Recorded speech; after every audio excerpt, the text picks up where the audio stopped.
Pemirsa PPATK menyebut ada masyarakat yang menghabiskan 70% dari gaji untuk judi online. Kelompok tersebut adalah masyarakat dengan penghasilan maksimal 1 juta rupiah. Salah satu penyebab transaksi judi online semakin meningkat lantaran nominal deposito untuk judi online semakin terjangkau bagi masyarakat bawah, dimulai dengan nominal Rp10.000. Dan untuk membahasnya sudah bersama kami Kabiro Humas PPATK, Bapak Muhammad Nasir Konga, dan anggota Komisi 3 DPR RI, Bapak Muhammad Nasir Jamil. Selamat sore, Bapak-Bapak. Selamat sore, Mbak Angel. Ya, Pak, ini kan kita mungkin ke Pak Nasir terlebih dahulu dari PPATK ini mengenai masyarakat ini menggunakan 70% gaji untuk judi online. Dari analisis dari PPATK, apa yang menyebabkan transaksi judi online ini semakin meningkat, Pak? Ya, kalau kita lihat memang itu angka yang melonjak itu sejak COVID ya, Mbak Angel, di mana masyarakat tidak banyak kegiatan di luar, plus teknologi yang begitu berkembang, mereka dengan mudah bisa mengakses ya dari permainan-permainan yang ada, termasuk judi online.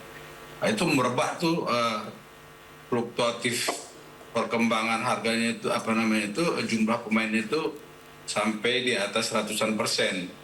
Tadi data-data sudah disampaikan ya oleh FNC bagaimana di tahun 2022 57 miliar berkembang di 2023 menjadi 327 triliun ya.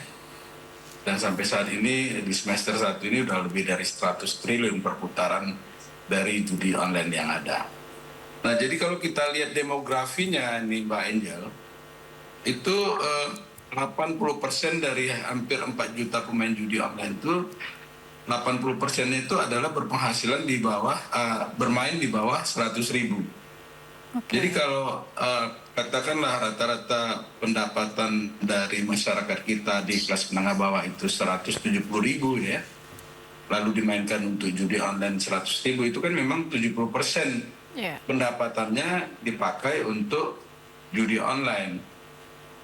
Okay. Nah, kalau kita lihat berdasarkan jenis kelamin para pemain judi online itu, pria memang lebih banyak ya, 3,2 juta. Wanitanya ada 583.000 pemain. Dan ini mengkhawatirkan kita ya, para pemain ini usia yang di bawah 11 tahun itu jumlahnya ada 1.160. Lalu kemudian antara 11 sampai 16 tahun ada 4.500 lebih. Dan yang terbesar itu usia di 20 sampai 30, ada 2 juta lebih ya. Okay. Dan kalau umur 80 itu ada juga ya 1.697.000 pemain. Oke. Baik. Dari yang kita lihat profesinya, hampir semua profesi itu juga ikut bermain ya. Hampir semua. Ada ibu rumah tangga, mahasiswa, pelajar, sampai anak-anak SD gitu ya. Karyawan swasta misalnya itu total dari pemain judi online itu ada 1,9 juta. Pengusaha 644.000. Okay. Ada pegawai BUMN sampai 27.000. Ibu rumah tangga tuh 102.000 lebih. Bahkan ibu rumah tangga juga ya, Pak? Gimana Mbak Angel? Bahkan ibu rumah tangga juga turut serta bermain ya? Iya, dari analisis. Iya. Ada pegawai negeri 54.000. TNI Polri juga ada nih. Okay. Jumlahnya juga cukup besar ya, nelayan, petani. Jadi semua lapisan masyarakat kita itu ikut di bermain judi, dan ini sangat masif. Kalau nggak kita berantas bersama-sama, ini akan Oke, jadi Pak. Berat ya. Untungnya ada Pak Nasir Jamil yang terus mengingatkan kita semua ini agar bersama-sama mencegah, memberantas judi online yang ada, Mbak Angel. Oke. Kita ke Bang Nasir. Bang, tadi Pak Nasir bilang bahwa PPATK ini menganalisis ada berbagai macam dari lapisan masyarakat, salah satunya pun yang berprofesi sebagai pegawai, dan kita ketahui dari Kemenkom Digi kemarin beberapa pegawainya juga turut serta terlibat dalam tindak kriminal judi online ini. Bagaimana tanggapan dari Bang Nasir? Iya, terima kasih Angel. Jadi sama seperti kejahatan peredaran gelap narkoba yang menyasar semua lapisan masyarakat, mulai dari anak-anak di bawah umur sampai kepada orang di atas umur, kira-kira begitu. Dan juga lapisan sosial yang disasar oleh bandar, pengedar, peredaran gelap narkoba juga semua lapisan sosial. Jadi mulai dari orang-orang yang berada maupun orang-orang yang tidak berada. Jadi judi online juga mirip persis dengan peredaran gelap narkoba itu sendiri. Jadi kami kemarin tercengang ketika mendengarkan dari Kepala PPATK terkait dengan bagaimana masifnya. Jadi mereka TSM itu, jadi memang sudah TSM, terstruktur sekali. Kemudian juga mereka sistematis dan masif melakukan ini. Jadi oleh karena itu kita patut kita apresiasi kepada Satgas judi online yang kemudian mampu menemukan dan menangkap. Dan herannya yang lakukan itu adalah orang dalam. Betul. Dan ini juga menunjukkan bahwa kejahatan itu tidak akan bisa berjalan dengan baik kalau tidak melibatkan orang dalam. Nah, karena itu pertanyaannya adalah, apakah belasan orang yang ditangkap yang bekerja di Kementerian Kopdigi, yang namanya sekarang Kopdigi, itu di-hire oleh pihak luar atau di-hire oleh pihak dalam? Jadi siapa yang meng-hire mereka itu di dalam ini? Apakah orang luar, katakanlah jaringan bandar judi online, lalu meng-hire mereka, masuk mereka, kemudian mereka diolah, atau orang dalam sendiri, orang-orang dalam tertentu, yang kemudian mengetahui dan meng-hire mereka ini, sehingga bukan membinasakan situs-situs judi online, justru mereka membina, dan cuannya tadi disebut 8, sekian miliar per bulan.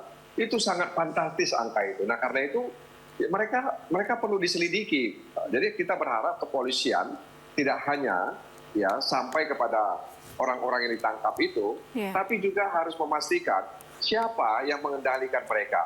Apakah outsider atau insider yang mengendalikan mereka? Berarti ini artinya Bang Nasir mungkin menilai bahwa ada oknum yang lebih besar dari para pegawai-pegawai yang sudah ditetapkan sebagai tersangka ini dalam TPPU. Iya, ini menarik sebenarnya kalau didalami dengan sungguh-sungguh atau ditelusuri secara merah putih gitu kalau bahasa Pak Prabowo. Jadi kemana uang itu mengalir? Kemana, ke dalam untuk siapa, keluar untuk siapa begitu? Nggak mungkin 8, miliar. 8 sekian miliar itu sebulan mereka makan sendiri. Apa mungkin mereka makan sendiri itu? Katakanlah tadi ada belasan orang.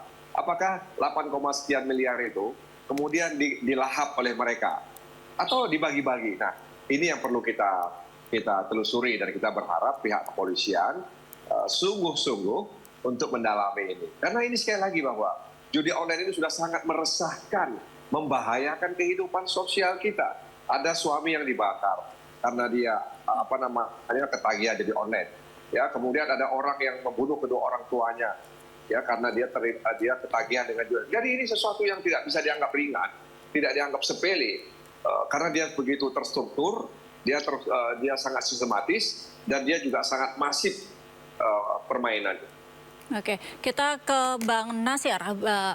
Bang Nasir, ini tadi kita lihat ketahui bahwa beberapa pegawai Komdigi yang ironinya juga turut serta begitu terlibat dalam tindak TPPU ini. Lantas bagaimana awalnya sinyal sebelumnya diketahui bahwa adanya pegawai Komdigi ini terlibat? Pak Nasir? Nasir Konga Iya. Bukan Mbak Nasir Damil jadi kalau PPATK itu pola kerjanya itu pertama menerima laporan transaksi keuangan mencurigakan dari pihak pelapor Lalu kemudian kita juga menerima laporan transaksi keuangan tunai di atas 500 juta per hari. Pihak pelapor itu ada bank, insuran, pasar modal, dan yang lain.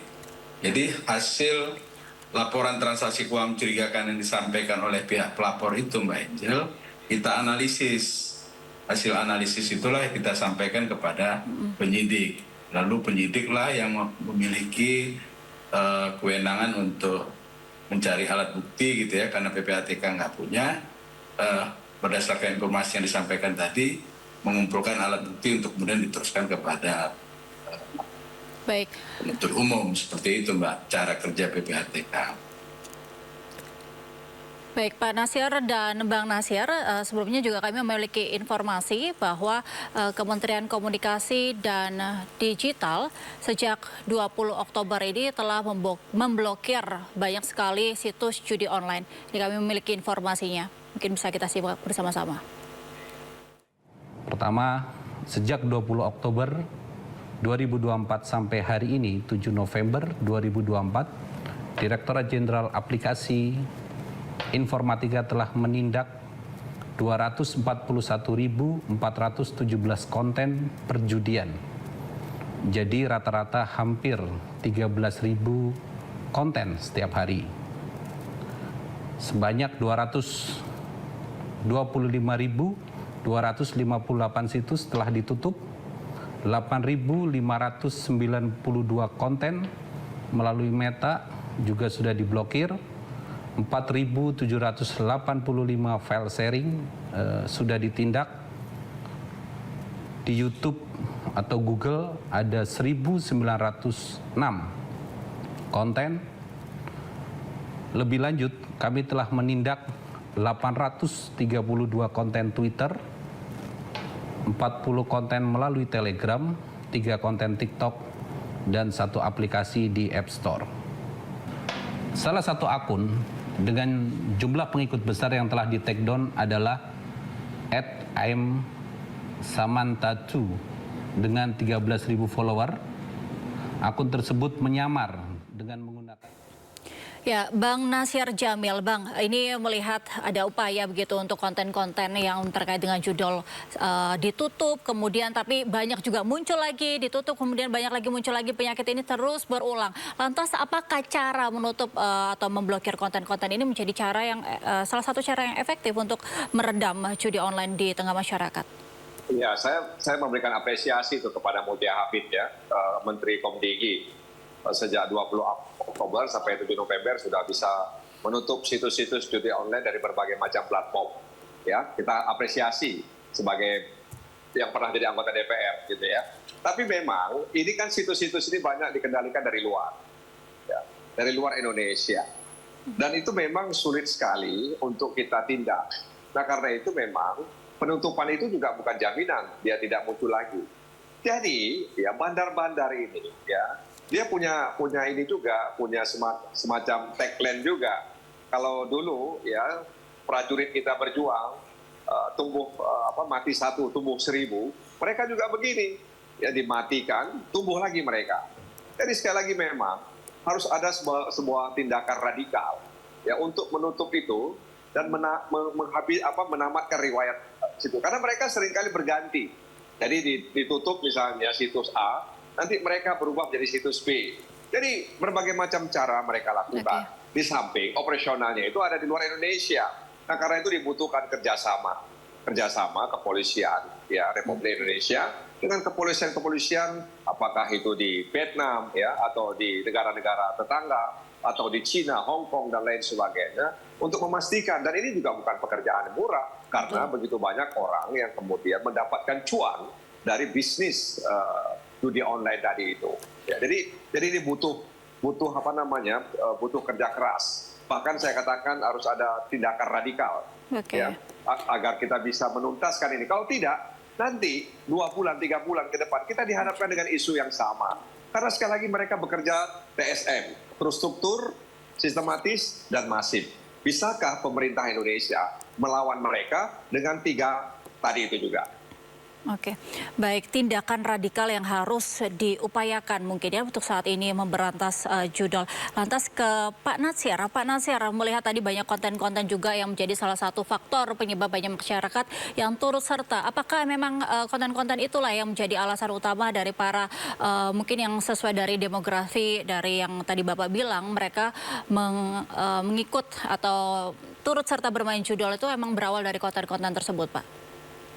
Iya, jadi begitu masifnya ya tawaran-tawaran yang disampaikan oleh para pengelola judi online yang ada itu membuat masyarakat kita begitu tergiur ya. Dan ini yang dimana juga kita begitu lemah ya dengan tawaran-tawaran tadi. Iya, jadi Pak Nasir, jadi mirip seperti peredaran gelap narkoba. Jadi narkoba itu ada yang 10.000, ada yang 5.000, ada yang 15.000 gitu, ada yang 20.000. Jadi dia menyasar ke kelas-kelas yang mana yang 20.000, mana 15.000. Jadi mirip begitu Pak Nasir. Iya betul Pak. Jadi yang kita lihat tuh anak-anak itu top up itu depositnya tuh ya 10.000, 20.000 gitu, kecil-kecil.